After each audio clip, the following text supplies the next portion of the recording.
मैं, अम्मी और मेरा छोटा भाई बाहर बैठे चाय पी रहे थे कि भाई और भाभी के कमरे से लड़ाई झगड़े की आवाज आने लगी। ये सुनकर हम सब चौंक पड़े क्योंकि भैया और भाभी की शादी को सिर्फ चंद दिन ही हुए थे। उनका ये लड़ाई करना हमारी समझ से बाहर था। हम लोग उनके कमरे की तरफ जाने लगे तो अम्मा ने मना कर दिया, बेटा रुक जाओ, मियाँ बीवी की लड़ाई है। अच्छा नहीं लगता कि तुम लोग इसमें मुदाखलत जाहिर करो, मैं खुद देख लेती हूँ कि क्या बात है। ये कहकर अम्मा ने भाई के कमरे का दरवाजा खटखटाया और हमें वहां से जाने का इशारा किया। मैं और भाई तो बाहर आकर बैठ गए, लेकिन थोड़ी देर के बाद अम्मा के कमरे से ऊंची ऊंची आवाजें आने लगीं। ऐसा लगता था जैसे भाई और भाभी के बाद अब अम्मा भी इस लड़ाई में शामिल हो चुकी हैं। अब हमसे रहा नहीं गया, हम उठकर अंदर गए। देखा तो अम्मा भाई को समझा रही थी, बेटे अगर नगीन इस घर के लिए कुछ करना चाहती है तो तुम क्यों इसे रोक रहे हो? वो इस बात की खुद जिम्मेदारी ले रही है। ऐसा गांव की औरतें कम ही करती हैं, तो फिर तुमको क्या मसला है? वो भाई को समझा रही थी। मैं और भाई समझ गए थे कि क्या मामला है। थोड़ी देर के बाद अम्मा बाहर आई। इन्होंने हमें बता भी दिया कि बात क्या थी। दरअसल हमारे गांव में वडेरा सिस्टम था, जहां जिम्मेदारों को नस्ल दर नस्ल गुलाम मिल जाते, जिन्हें वो अपने मज़ारे कहते, और फिर उन्हीं के हाथों उनका निजाम चलता और यूं ये जिम्मेदार मज़ारों पर हुकूमत करते। मगर हमारा घराना चूंकि थोड़ा पढ़ा लिखा था, सो हम इनके यहाँ नौकरी नहीं करते थे, न ही मुश्किल वक्त में इनसे कर्ज लेते कि फिर हमेशा के लिए इनकी गुलामी करना पड़े। हमारी भाभी भी दूसरे गांव से आई थी, जो कि थोड़ा मॉडर्न था, और इन लोगों को भी जमाने का शऊर आ चुका था। तभी भाभी को जिम्मेदारनी ने सिर्फ इतना कहा कि वो उनके घर में नौकरों की देखभाल कर ले, यानी कि उनकी निगरानी में नौकर काम करें, तो वो इन्हें माकूल मुआवजा देंगी। भाभी को ये बात अच्छी लगी थी कि इन्होंने नौकरी करने को नहीं बल्कि नौकरों की निगरानी करने को कहा था। जबकि भैया इस बात पर गुस्सा कर रहे थे। भैया का ख्याल था कि नौकरी नौकरी होती है, फिर चाहे वो निगरानी हो या खुद किसी के यहाँ नौकर बन जाना। भाभी ने इस बात से इख्तिलाफ किया। यूं हमारे घर में ये बात लड़ाई बनकर सामने आई। अम्मी ने भैया को समझा दिया और कहा कि अब से ये नौकरी करने जाएगी, क्योंकि अगर काम इज्जत वाला हो तो इसमें कोई हर्ज नहीं है। भाई के लाख मना करने के बावजूद भाभी अब हवेली में काम करने जाने लगी। भाभी का काम नौकरों की देखभाल करना, उनके मामलात सुलझाना और दीगर बातें देखना थी। इसके बदले में जिम्मेदार ने उन्हें 15,000 रुपए नकद देती, हालांकि बाकी नौकरों की तनख्वाहें 8 या 7,000 रुपए थीं। भाभी का काम भी कम था और इन्हें मुआवजा भी अच्छा मिलता। एक दिन का जिक्र है, भाभी को नौकरी पर जाते हुए तकरीबन 3 माह गुजर चुके थे। मैंने देखा अब वो चुप चुप रहने लगी हैं, लेकिन घर के खर्चे खूब चल रहे थे। घर में नया फर्नीचर आने लगा और ऐसी ऐसी चीजें जो हमने पहले नहीं देखी थी। हम बहुत हैरान भी थे, जबकि गांव के लोग हमें ताने देने लगे कि तुम लोगों ने जिम्मेदारों के यहाँ दोबारा नौकरी करके पढ़े लिखे घरानों की नाक कटवा दी है। बहरहाल हमें इस बात से कोई फर्क नहीं पड़ता था। अलबत्ता भाभी का रवैया मशकूक होता जा रहा था। अक्सर वो सुबह उठती तो उनकी आंखें लाल सुर्ख हो रही होती। एक दिन मैंने भाभी को इस कदर परेशान देखा तो चौंक पड़ी। भाभी क्या हुआ? क्या आप रात भर सोती नहीं हैं? मेरे सवाल के जवाब में भाभी ने कोई जवाब नहीं दिया। उनका खाना पीना भी कम हो गया था और वो हर वक्त अपने कमरे में बंद रहती। एक दिन रात का वक्त था, मुझे नींद नहीं आ रही थी। मैं यूं ही अपने कमरे से निकली तो ये देखकर चौंक गई कि भाभी के कमरे की रोशनी अभी तक आ रही थी। आज भाई भी घर नहीं थे। मैंने जाकर भाभी के कमरे के बाहर देखा तो वाकई में उनके कमरे से रोशनी आ रही थी। उनके कमरे की लाइट अभी तक ऑन थी और वो बैठी हुई किसी काम में मसरूफ थी। ये देखकर मैंने भाभी के कमरे का दरवाजा खटखटाया। तब वो यकदम चौंक कर पीछे मुड़ी और हाथ में जैसे कुछ छुपाते हुए उठ खड़ी हुई। इनको बाहर का मंजर सही नजर नहीं आ रहा था।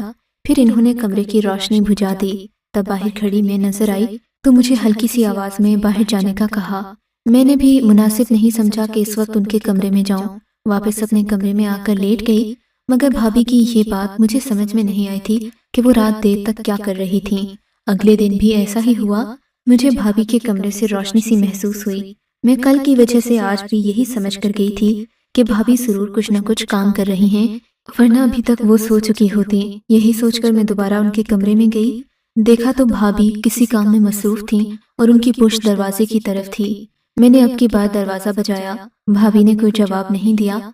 फिर मैंने सोचा कि ज्यादा शोर शराबा करने से अच्छा है कि मैं वापस अपने कमरे में लौट जाऊं, वरना आवाज सुनकर अम्मा और भाई भी आ जाएंगे, फिर खामखा तमाशा बनेगा।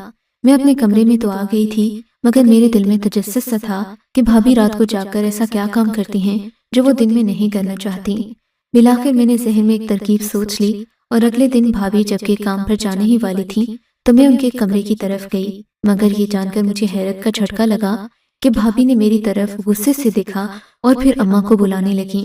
اماں کو اس آواز میں پکارا کہ میں بھی ڈر گئی۔ اماں آ کر بہو سے پوچھنے لگی تو بھابھی نے میری شکایت کر ڈالی۔ اماں اپنی بیٹی کو سمجھاؤ، یہ روز رات کو میرے کمرے میں آ کر جھانکتی ہے، دیکھو اسے ذرا تمیز نہیں کہ ایک شادی شدہ عورت کے کمرے میں جھانکنا بری بات ہے۔ اماں نے یہ دیکھا تو مجھے ہی پیٹنے لگیں۔ تجھے کیا ضرورت پڑی ہے اپنی بھابھی کے کمرے میں تاک جھانک کرنے کی، شرم نہیں آتی؟ اماں مجھے پیٹنے لگیں، جبکہ میں اماں کو بتانا چاہتی تھی کہ بھابھی ہم سب سے چھپ چھپ کر کوئی کام کرتی ہے۔ خیر میں خاموش ہو گئی کیونکہ گھر میں کسی کو میری بات پر یقین نہیں تھا۔ بھیا کو گئے 2 دن گزر چکے تھے، تیسرے دن ہمارے گھر میں ایک فون آیا جس نے ہم سب کو بے چین کر دیا۔ یہ کال ہسپتال سے آئی تھی۔ ہمارے بھائی کا ایکسیڈنٹ ہو گیا تھا جس کے نتیجے میں وہ ہاسپٹل پہنچا دیے گئے تھے۔ بھابھی بہت پریشان تھی، اماں کا تو سانس نہیں آ رہا تھا۔ ہم سب لوگ ہسپتال بھاگے۔ حیرت کی بات یہ تھی کہ بھابھی اس وقت بھی اپنا کمرہ چھوڑ کر نہیں گئی۔ انہوں نے کافی دیر ڈھونڈنے کے بعد اپنے کمرے کو ایک موٹا سا تالا لگایا اور پھر ہمارے ساتھ ہسپتال آ گئیں۔ ہماری تو جان ہی نکل گئی تھی کہ بھیا کا ایکسیڈنٹ ہونے کے نتیجے میں انہیں ہڈیوں کی معذوری ہو گئی تھی، اب وہ چل پھر نہیں سکتے تھے اور نکلی ٹانگ لگائے جانے میں ابھی کافی وقت درکار تھا۔ ہم تو بھائی کے اس صدمے سے بے حال تھے اور بھابھی بھی بہت پریشان تھی۔ بھائی کو 1 ہفتے کے بعد ہسپتال سے ڈسچارج کر دیا گیا۔ زخمیں اس قدر زیادہ تھیں کہ بھائی پٹیوں میں بندھے ہوئے تھے۔ بھابھی کا حوصلہ ایسے میں ٹوٹ گیا، وہ دن رات محنت کرنے لگیں۔ ایسے میں بھیا چڑچڑے بھی ہو گئے تھے کیونکہ وہ ہر وقت ایک ہی کمرے میں بیٹھے رہتے۔ ہمارے لیے بھی بھیا کی بیماری کسی مصیبت سے کم نہیں تھی۔ ایک طرح سے ہم بھابھی کے محتاج ہو گئے تھے، جبکہ بھابھی کا رویہ پہلے سے بھی زیادہ مشکوک ہو رہا تھا۔ ایک دن میں رات کو اٹھی تو دیکھا بھیا کی آوازیں آ رہی تھیں۔ ان کو پانی چاہیے تھا، جبکہ میں نے جا کر ان کے کمرے میں دیکھا تو بھابھی کمرے میں موجود نہ تھیں اور کمرے کا دروازہ کھلا ہوا تھا۔ کیا ہوا بھیا، بھابھی کہاں ہیں؟ میں نے حیرت سے پوچھا۔ وہ پانی لینے گئی تھی، ابھی تک نہیں آئی، پتہ نہیں کہاں چلی گئی، بھیا بے بسی سے بولے۔ میں نے جا کر کچن میں دیکھا تو بھابھی وہاں نہیں تھیں۔ میں نے خود ہی پانی گرم کر کے بھیا کو لا دیا اور بھابھی کے معاملے میں پریشان ہو کر ادھر ادھر دیکھنے لگی۔ بھیا نے مجھ سے بھابھی کا پوچھا تو میں نے ٹال دیا۔ سچ تو یہ تھا کہ وہ گھر میں کہیں بھی نہیں تھیں۔ میں ہر جگہ ڈھونڈ آئی تھی مگر بھابھی کا نام و نشان نہیں تھا۔ بھیا بیچارے تو اٹھ نہیں سکتے تھے، دوا کے زیر اثر تھوڑی ہی دیر میں سو گئے تھے۔ سارا گھر گھوم پھر کر جب میں اپنے کمرے میں آنے ہی لگی تھی کہ مجھے بیرونی دروازے پر ایک کھٹکا سا محسوس ہوا۔ میں دوڑتے ہوئے بیرونی دروازے کے پاس پہنچی تو یہ دیکھ کر میری حیرت کی انتہا نہ رہی کہ وہاں سے بھابھی اندر آ رہی تھیں۔ بھابھی آپ اس وقت کہاں گئی تھی؟ میں نے سخت لہجے میں پوچھا، کیونکہ اب بھابھی کی حرکتیں برداشت کرنا میرے بس کی بات نہیں تھی، مگر بھابھی الٹا مجھے جواب دینے کے مجھ پر ہی غصہ کرنے لگیں۔ میں نے دیکھا کہ ان کے ہاتھ میں ایک سرخ رنگ کا کمبل تھا۔ بھابھی یہ کیا ہے؟ میں نے جب بھابھی سے سوال کیا تو وہ سٹپٹا کر رہ گئی۔ کچھ نہیں ہے، اپنے کام سے کام رکھا کرو، سمجھی تم؟ نہیں بھابھی، ہم سب اس گھر کے فرد ہیں، میرا حق بنتا ہے کہ میں آپ سے پوچھ سکوں کہ آخر آپ رات کے اس وقت کہاں گئی تھیں، ورنہ میں بھیا کو شکایت لگا دوں گی۔ میرا یہ کہنا ہی تھا کہ بھابھی نے واویلا شروع کر دیا۔ اس سب ہنگامے میں اماں اور بھائی بھی باہر آ گئے۔ بھابھی نے چیخ چیخ کر الزام لگایا کہ میں رات کے وقت کسی سے باہر ملنے جا رہی تھی کہ بھابھی نے مجھے پکڑ لیا، اور یہ کہ میں اس گھر کی عزت نیلام کر رہی تھی۔ بھابھی کے منہ سے یہ الزامات سن کر میری تو آنکھوں کے آگے اندھیرا چھا گیا۔ بھائی تو ہوتے ہی جو شیلے ہیں، بھیا نے مجھے چٹیا سے پکڑا اور مارنا شروع کر دیا۔ یہ دیکھے بغیر کہ غلطی کس کی ہے، جبکہ اماں بھی مجھ پر ہی پل پڑی، صرف اس لیے کہ میں غیر شادی شدہ تھی اور بھابھی کی شادی ہو چکی تھی تو مجھ پر ہر قسم کا شک کیا جانے لگا۔ میں اس معاملے میں بہت روئی پیٹی، سب سے منتیں کی کہ اس میں میرا کوئی قصور نہیں، مگر کسی نے میری بات نہ سنی۔ میں نے بھابھی کے سرخ کمبل کی طرف بھی سب کا دھیان بٹانا چاہا، مگر کسی نے اس طرف توجہ نہیں دی۔ سب نے یہی کہا کہ غلطی تیری ہوگی، تو رات کو اس وقت باہر کیوں جا رہی تھی؟ میں سب کو کیا جواب دیتی؟ سرخ کمبل والی بات پر کوئی یقین نہیں کر رہا تھا، جبکہ بھابھی بڑی چالاکی اور مہارت سے وہ کمبل لے کر اپنے کمرے میں چلی گئیں۔ میں دیکھتی ہی رہ گئی اور بھابھی کو کسی نے کچھ بھی نہ کہا۔ چند دن گزرے نہیں تھے کہ بھابھی نے گھر میں میری شادی کا شوشہ چھوڑ دیا۔ کہنے لگیں کہ یہ لڑکی بہت باغی ہو گئی ہے، ہاتھ سے نکلی جا رہی ہے، اس سے پہلے کہ یہ کوئی گل کھلائے اسے کسی نہ کسی کھونٹی سے باندھ دینا چاہیے۔ بھیا اور امی تو پہلے ہی میرے خلاف ہو گئے تھے، انہوں نے بھابھی کی بات پر لبیک کہا اور میرے رشتے کی تلاش شروع کر دی گئی۔ रो रो कर मेरा बुरा हाल था। वैसे शादी होती तो मुझे कोई एतराज नहीं था, मगर ये शादी सजा की तरह मुझ पर मुसल्लत की जा रही थी। इन दिनों भाभी की खुशियां उरूज पर थीं। वो बाजार जाती और ढेरों कपड़े खरीद कर लाती। कहती कि मैं अपनी नंद की शादी की तैयारियां कर रही हूँ, जबकि अभी तक रिश्ता भी नहीं मिला था। बिलाखिर एक हफ्ते बाद ही एक माकूल घराने में मेरा रिश्ता तय कर दिया गया। भाभी इस सबसे बहुत खुश थी, क्योंकि अब उनके काम में दखल अंदाजी करने वाला कोई नहीं था। इधर मेरी शादी की खबर मेरे खानदान में फैल चुकी थी। घर में मेहमान आने लगे, तब भाभी तंग पड़ गई। इसने अपने कमरे को और भी ज्यादा महफूज बनाने के लिए दरमियान में एक पर्दा लगा दिया। अब भाभी अपना वो सुर्ख कंबल उस पर्दे के पीछे छुपा कर रखती और किसी को उसके पास न जाने देती। भैया की माजूरी के बाइस भी घर में मेहमानों की आमदोरफ्त लगी रहती। उनके साथ बच्चे भी होते। भाभी हर वक्त चौकन्नी रहती, इस बात का ख्याल रखती कि कोई उस कंबल को हाथ न लगा दे। अब मुझे भी भाभी की कमजोरी समझ आ गई थी। वो सिर्फ कंबल को बचा बचा कर रखती, कोई उसे हाथ लगाता तो उस पर चीख पड़ती। मैंने एक दिन सबके सामने पर्दा हटाया और कंबल ले जाने लगी कि भाभी मुझ पर झपट पड़ी। इसे इधर ही रखो, तुम क्यों हर वक्त इस कंबल के पीछे पड़ी रहती हो? ये मेरे शौहर के इस्तेमाल का है, इसे यहीं रख दो। भाभी अम्मी कंबल मांग रही हैं। मैंने मासूम सूरत बनाते हुए कहा तो भैया बोले, ये कंबल तो तुमने आज तक मुझे भी नहीं दिया, ले जा रही है तो ले जाने दो, थोड़े ही दिन की तो मेहमान है बेचारी। भैया की बात सुनकर भाभी का रंग फक हो गया। नहीं, रुको गुड़िया, मैं तुम्हें और कंबल देती हूँ। अब की बार वो नरमी से बोली। मुझे उनकी ये बात समझ नहीं आई। खैर इन्होंने मुझे एक और कंबल थमा दिया। मैं वो लेकर कमरे से बाहर तो आ गई, मगर मेरा तजस्सुस सब उरूज पर था। इसी कंबल की वजह से तो भाभी ने मुझ पर इल्जाम लगाया था और अब मुझे दूसरे घर में जबरदस्ती भेजा जा रहा था। मैंने भी हिम्मत नहीं हारी, सोच लिया कि इस कंबल का तो राज जानकर ही रहूंगी। लेकिन इस सब की नौबत नहीं आई। एक दिन हम सब अपने घर में कामों में मसरूफ थे कि दरवाजे पर एक लड़का आया। उस दिन हमारे पूरे शहर में बिजली नहीं थी। हमारे घर में न टीवी चल रहा था, न ही हमारे फोन चार्ज थे।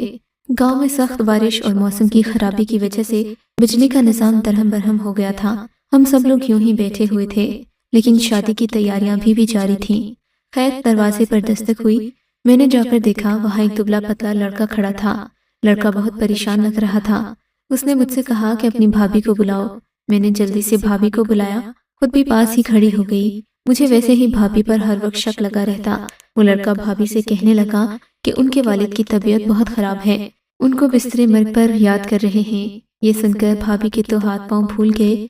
इन्होंने उस वक्त किसी चीज की परवाह नहीं की। सर पर चादर ओढ़ी, पाँव में जूते फंसाए और जल्दी से उस लड़के के साथ घर से निकल गई। उनके जाने के बाद मैंने अम्मा को बताया कि भाभी अपने वालिद की तबीयत की खराबी के बायस मैके गई हैं, जल्द ही वापस आ जाएंगी। न जाने क्यों मुझे इस सब में भी कुछ गलत महसूस हो रहा था।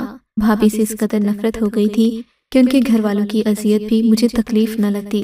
मैं चुपचाप बैठी रही। थोड़ी देर न गुजरी थी कि दरवाजे पर एक बार फिर दस्तक हुई। देखा तो एक बूढ़ी औरत खड़ी थी। बूढ़ी औरत की आंखों में अजीब सी चमक थी। मुझे देखते ही वो इधर उधर अपनी आंखें घुमाते हुए बोली, बेटी मुझे तुझसे काम है, तू मेरी मदद करेगी? हाँ माँ बोलो, क्या बात है? मैंने दिलचस्पी से पूछा। बेटी मैं एक अमल कर रही हूँ, जिसके लिए मुझे एक सुर्ख कंबल की जरूरत है। मेरे इल्म के मुताबिक वो लाल सुर्ख कंबल तेरी भाभी के पास है। अगर तू चाहे तो मैं उस कंबल के बदले तुझे ढेरों रुपए दे सकती हूँ। मुझे किसी तरह वो कंबल ला कर दे दे। औरत की बात सुनकर मैं हैरान हो गई कि वाकई इसे कैसे उस सुर्ख कंबल का पता जो भाभी ने बड़े एहतियात से छुपा कर रखा है।